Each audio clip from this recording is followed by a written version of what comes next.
বাংলাদেশের অন্তর্বর্তীকালীন সরকারের প্রধান উপদেষ্টা হিসেবে শপথ নিয়েছেন শান্তিতে নোবেলজয়ী অর্থনীতিবিদ ডক্টর মোহাম্মদ ইউনূস। ১৬ জন উপদেষ্টা নিয়ে তার সরকারের যাত্রা শুরু হয়েছে। বৃহস্পতিবার রাত ৯টায় শপথ শেষে দায়িত্ব গ্রহণ করেছেন তিনি। ডক্টর মোহাম্মদ ইউনূসের সঙ্গে থাকা সেই ১৬ জন উপদেষ্টা সম্পর্কে বিস্তারিত থাকছে আমার তৈরি একটি প্রতিবেদনে। ডক্টর সালেউদ্দিন আহমেদ ছিলেন বাংলাদেশের একজন বিশিষ্ট অর্থনীতিবিদ এবং বাংলাদেশ ব্যাংকের নবম গভর্নর।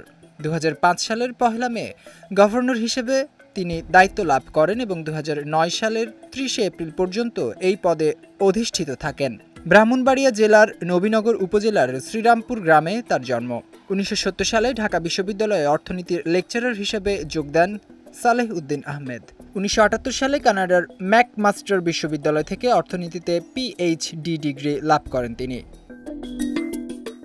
আসিফ নজরুলের জন্ম ১২ জানুয়ারি ১৯৬৬। তিনি একাধারে লেখক, ঔপন্যাসিক, রাজনীতি বিশ্লেষক, সংবিধান বিশেষজ্ঞ ও কলামিস্ট। তিনি ঢাকা বিশ্ববিদ্যালয়ের আইন বিভাগের অধ্যাপক। ঢাকা বিশ্ববিদ্যালয়ে শিক্ষক হিসাবে যোগদানের পূর্বে ১৯৯১ সালে আসিফ নজরুল একটি বহুল প্রচারিত সাপ্তাহিক পত্রিকায় কাজ করতেন। এছাড়া তিনি কিছু সময় ম্যাজিস্ট্রেট হিসেবে দায়িত্ব পালন করেছেন। আদিলুর রহমান খানের জন্ম ২৩ ডিসেম্বর ১৯৫২। একজন মানবাধিকার কর্মী এবং মানবাধিকার সংস্থা অধিকারের প্রতিষ্ঠাতা তিনি। বাংলাদেশের একজন আইনজীবী এবং সাবেক ডেপুটি অ্যাটর্নি জেনারেল হিসেবে দায়িত্ব পালন করেছেন আদিলুর রহমান খান।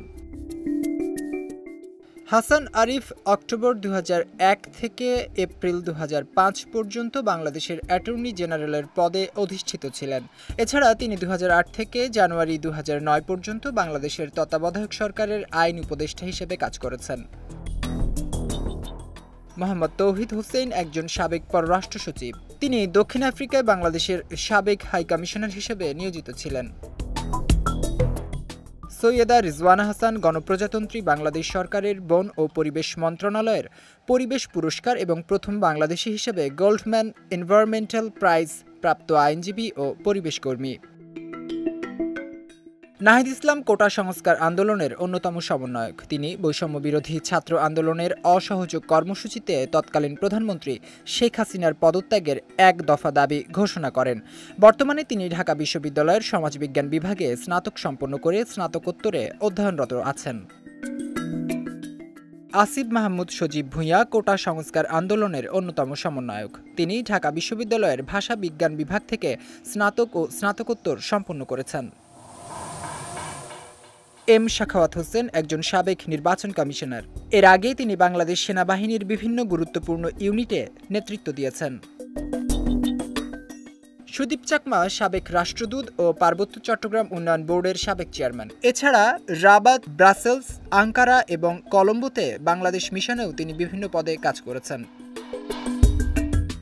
ফরিদ আক্তার একজন লেখক, গবেষক ও আন্দোলন কর্মী। এছাড়া তিনি একটি বেসরকারি সংস্থার নির্বাহী পরিচালক।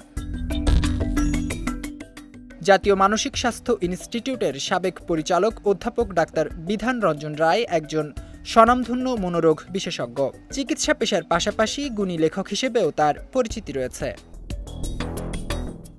ডক্টর আবুল ফয়েজ মুহাম্মদ খালিদ হাসান একজন সুন্নি দেওবন্দি ইসলামী পণ্ডিত। তিনি হেফাজতে ইসলাম বাংলাদেশের সাবেক নায়েবে আমির।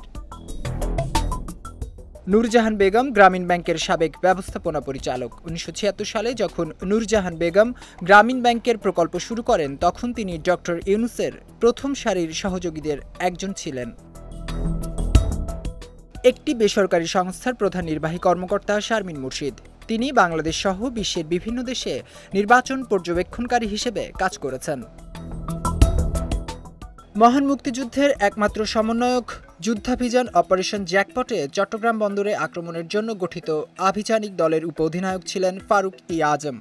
মুক্তিযুদ্ধে অসামান্য সাহসিকতার জন্য তাকে ভূষিত করা হয় বীর প্রতীক খেতাবে। বিজয় টিভি নিউজ ডেস্ক।